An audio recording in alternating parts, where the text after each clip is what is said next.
Hi everybody and welcome back to Lost Genre Reddit Stories. Quick info before we begin, in today's video there is mention of homophobia, so if that is a topic that is uncomfortable for you, you might want to skip the story. Now let's get started.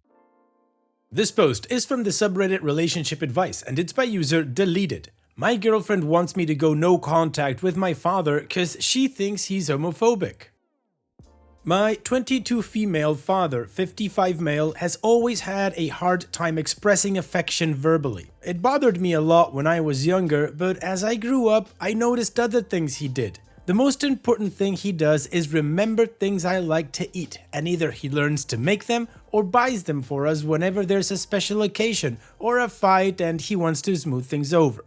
My girlfriend, 24 female, and I have been dating for 2 years. I came out when I was 21 and my father didn't react at all. My mother was mad because, well, being gay wasn't even a topic raised in our society. It's rarer than their belief in ghosts. It just doesn't exist. Anyway, she at least stopped complaining when I introduced my girlfriend because she was very mature, had a good job already, and only seemed to have a brighter future. We also planned to move to another country once my job was confirmed. Now, here's the issue. My dad never made a move to talk to her or to get to know her. We didn't have a conversation where he shared anything. But he did start including her in the dinner times, remembering what she likes and even cooking for her every time she stayed over. I have tried explaining it to her as we are moving in another month and she expects me to go low or no contact with my dad. I really don't want to do that because he hasn't rejected me and it was just him and me for the majority of my childhood as my mom worked in a different state. So it's hard to even think about not contacting him again. He has supported me through a lot, even though we have had our issues, but it is not a relationship I want to give up on. However, I really love her as well and don't want this to turn into a huge fight. I don't know how to explain to her that my father has accepted our relationship, even though not spoken verbally. His actions are a clear indication of it. I am just so torn and I never imagined being in this situation, so I don't even know how to go about having a conversation about it. My girlfriend is mad at me and has been ignoring me for 2 days. I don't know how to explain it to my friends either because they are common friends and I don't want to make it bigger. I really don't know how to fix any of this. This is the first time we have had such a big disagreement and I'm sort of losing my mind a little because I don't want to give up on either of my relationships, especially when they have both been so great to me. OP, I gotta say, I'm kinda siding with you and your dad on this one. I think your girlfriend is wrong, but it is a sketchy situation. I mean, you don't mention anything that could tell that your dad is homophobic. If anything, I would have been inclined to think maybe your mom was in that camp, but it doesn't seem so either because she stopped saying anything after she met your girlfriend. And like you say, OP, your dad doesn't verbally express his feelings, but he shows them in other ways, like remembering what people like to eat and cooking that for them. That doesn't sound like homophobia to me, and this is what I meant when I said sketchy, which thinking back is most likely not the right word, but something is missing. Either your dad is an incredible liar and has been making your girlfriend feel unwelcomed without you knowing, or something's up on your girlfriend's end. I couldn't speculate on one thing because all I know is that you've been dating for about 2 years and are planning on moving away together, so it doesn't sound like a toxic relationship. However, the one big negative thing I see is that she's giving you the silent treatment for not going no contact like she wants you to, and that is a red flag to me. And what do you guys think about this whole situation? What do you read into it? What would you do if you were in OP's shoes? Let me know in the comment section, and now let's move on to the community comments to see what they said. Mundane Order 6611 says, some people are not verbally expressive when it comes to emotions and rely on their actions to speak louder than their words. It doesn't sound like your father is homophobic at all. In fact, it seemed like your mother had the bigger issue to begin with, though it seems like she's gotten over that, so that's great. You said yourself that your father remembers things you like and cooks your favorite foods. That's lovely. You also said that he does the same thing for your girlfriend. Why would someone who is homophobic and therefore unaccepting of your relationship bother to learn the favorite foods of the person you love? It doesn't make any sense. He's accepted her. His acceptance of her doesn't need to be verbally expressed. It's there in his actions. You need to try and explain this to your girlfriend. You didn't mention her family background, but maybe she's got a family who were more verbally expressive with their feelings and don't quite understand your father's way of demonstrating how he feels and needs it pointed out. Most importantly though, I absolutely wouldn't go low contact or no contact with your father. He's done nothing to deserve such a drastic action, and with planning on moving to another country, there's already going to be a lot of physical distance between the two of you as it is, without adding an emotional distance to it. And Opie responds, her family is not in the picture. They kicked her out when she came out at 19. I don't plan on going no contact or low contact. I just want to clear things up between us, and if there's any issue between my father and her, I want to clear that out as well. Jupiter Summer Banks says, honestly, I think it is very toxic of your girlfriend to try to make you stop talking to your father. I think you should have a conversation with her and kindly be like that you love that she is protective over you. However, it is not her place to tell you to stop talking to your father. If you one day decide to make that decision, it will be your decision and your decision only. But suggest that she does not have to talk to your dad if she doesn't want to. And Opie responds, I have tried that, but she turned around and asked me why I wanted to stick around with a homophobic father. I keep telling her he's not, especially not with us, and he even considers her a part of the family. I would be fine if she doesn't want to interact with them, but I do still live with my parents and I'm dependent on them until I get my employment letter. Sonic Sala says, as other people say, don't ditch your dad. That will destroy you and your dad in multiple ways for no reason. Stand your ground. If she doesn't want to listen to you when you say that's how he's always been, even to you before he knew you were a lesbian, etc., but he expresses his feelings in a different manner, list them, then there is no reason not to give her an ultimatum that your choice is final.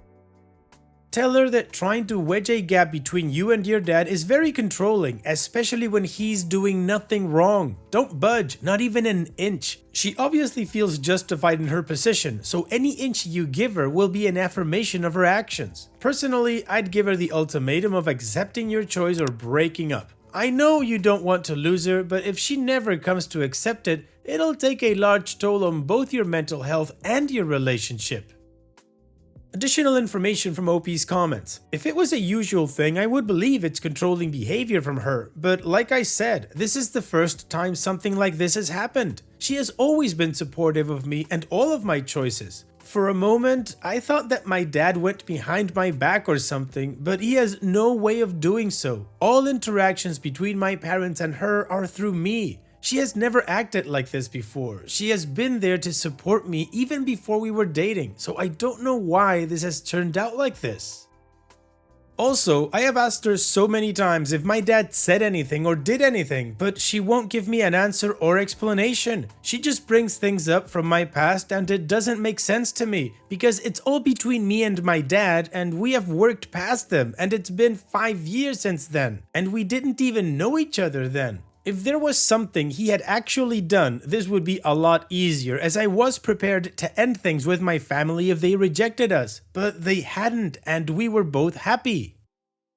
She has never complained about it before either, so I'm really not understanding where it's coming from, because it is a very typical behavior of my father to not engage in a lot of talk. He barely talks to our cousins. But if you do share something with him, he remembers it well and helps out if you ever ask for it. He doesn't ignore her, it's just not the way he is with me and my sister, which makes sense because he hasn't even met my friends who have been there since childhood either. It's actually the way he shows love. I also adapted to food being a love language due to him. Anyway, this has never happened before. She has been ignoring me, but it is a standard thing for her to ask for a break when we start arguing about things, so she can calm down. But that usually only ends in 2 hours, and we have a better and calmer conversation about it and sort things out. This is the first time it has gone 2 days. However, I don't think she would start a fight on purpose, particularly because I wouldn't blindly believe her, just like I wouldn't blindly believe him. But I'd need at least one proper argument to try to make sense of why things are going this way.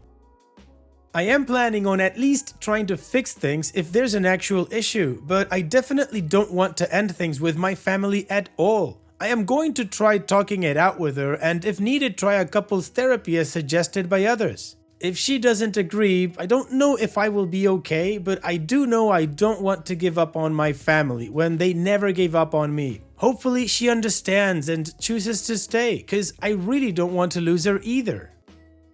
Okay, well, the community agreed that OP should stick to her guns on not cutting off the relationship with her family and that there's something off with the girlfriend, and apparently OP is starting to agree with that. So let's move on with the update to see how this story ends, but of course before that, here's another one of my playlists for you to enjoy after this video. Now, let's move on with that update. Things were actually deeper than I thought they were. It wasn't about my father being homophobic at all, but rather a past that my family and I worked hard to get over. Context. My father had to give up any dreams he had of studying to get a job at the age of 17. He did try to complete his studies afterward, but it just wasn't the same. When I was still young, we were on the lower middle class side. We had things we needed, but only covered our basic needs.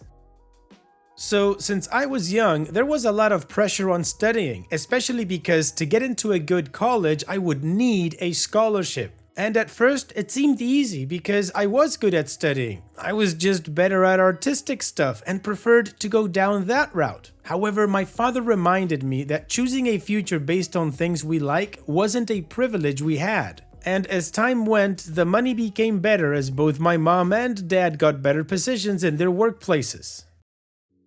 My dad retired from Air Force and got a better paying job, while my mom had gotten a pay rise in her government job. So things got better and my sister did not face the pressure I ever did, which obviously led to some real resentment. The pressure to study well still existed because it was the norm, and that caused me to fall into depression. With my ADHD, it just got worse and I could barely study properly and things were very bad for me.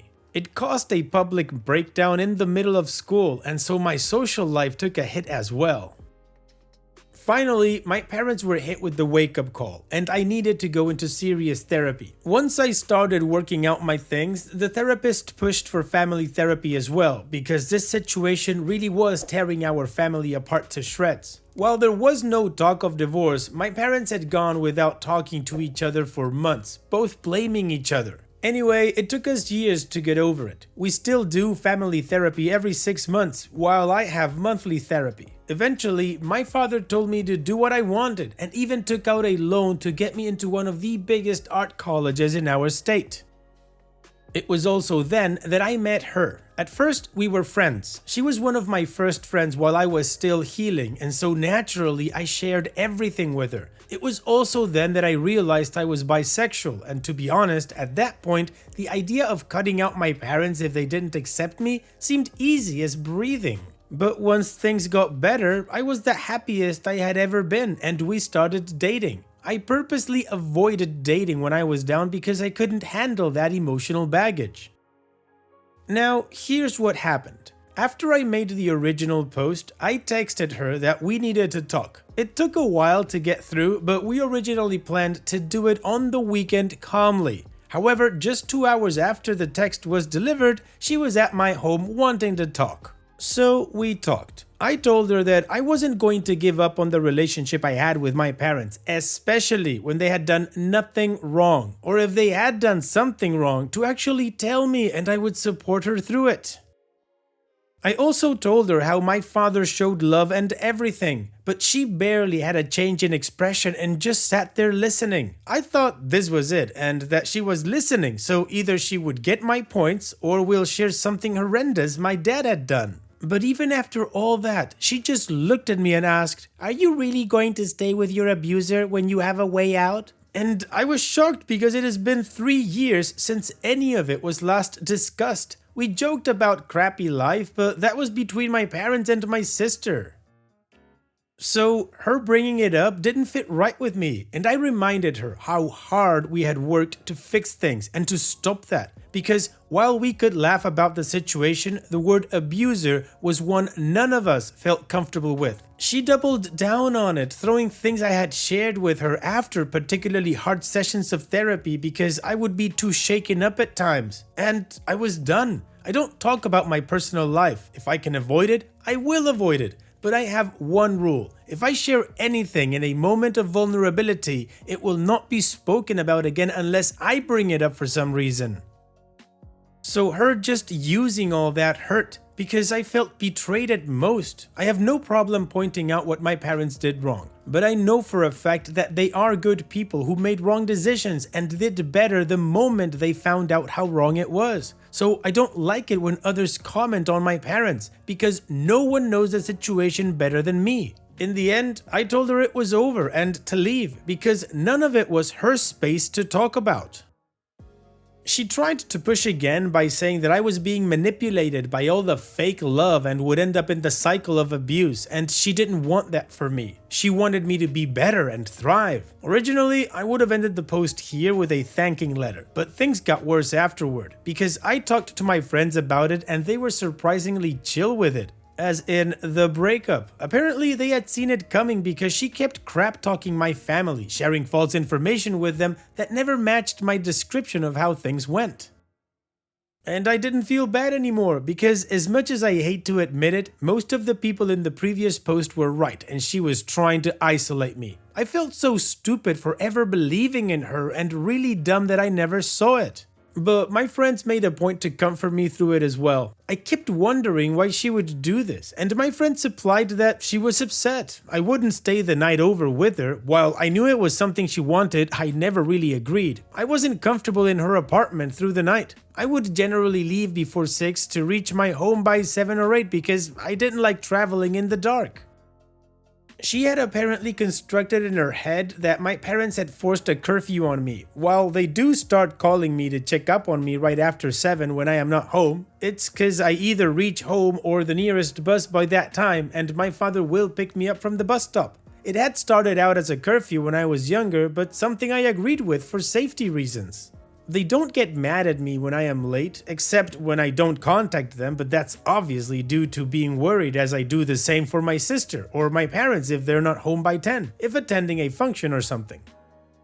Anyway, we haven't contacted each other since. She is still convinced this is a Stockholm Syndrome situation and she was only trying to save me from the hellhole my parents would turn my life into. It's done. It's over and she's never coming back into my life. I haven't told my parents anything other than we broke up and they seemed surprised, but I told them it was fine. My friends have been great and it feels pretty stupid that I didn't go to them from the start. Thank you everyone for the supportive comments and well wishes. I am glad I came here. I wish I could have given a better update, maybe even quicker. Thank you again. So hold on a minute, OP. She was bringing up trauma that you guys had already worked through and had put to rest? And she wanted to save you from the hellhole that your parents would make your life? Sounds to me like she was kinda white knighting it, no? But anyways, OP, it sounds like things are going a lot better without her in your life, so good for you for ending that relationship, and here's wishing you all the best in the future, OP. Take care and thank you for sharing. Now, let's finish this video with a mood booster post. This post is from the subreddit Malicious Compliant and it's by user J the Meme King. Stop slacking off and get to those insurance denials? Sure thing, boss. Insurance companies are not your friends and will do everything they can to save money, including not paying for your medically necessary services. There's a lot of news coming out about insurance companies using algorithms to deny claims and doctors signing off on them. Before algorithms, they would have minimum wage employees reading over these claims for the doctors instead. That's what I was. I was 19 years old, working for an insurance company denying claims. I would be the first line for doctors to call and give their case for why they thought they needed a service or medicine.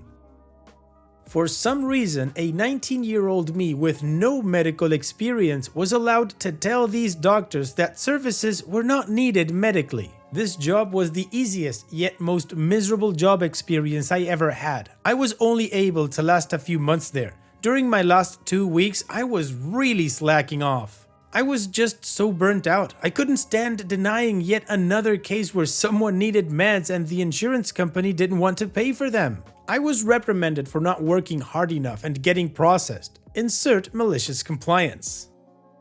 I worked faster than I ever had before. That's because I approved every case that came before me. Every doctor I spoke to, I just gave them approval. Every prior authorization I saw was approved. During my first week, I did this once and was told to not do it again because I have to follow company guidelines. But I didn't care at this point. I probably was able to approve 50 plus cases before I quit. I hope it made a difference to those people. F health insurance companies. Well, OP, you certainly weren't slacking off and you were really working hard on those cases, so good for you, OP, and thank you for sharing. And that's it for today's video. Thank you so much for taking the time to watch it. Now, if you've gotten to this point in the video, I assume that you like these stories that I'm reading out, so here are a couple more that you might enjoy. And if you don't have any time to watch another story right now, save it for later, and also, don't forget to hit that subscribe button.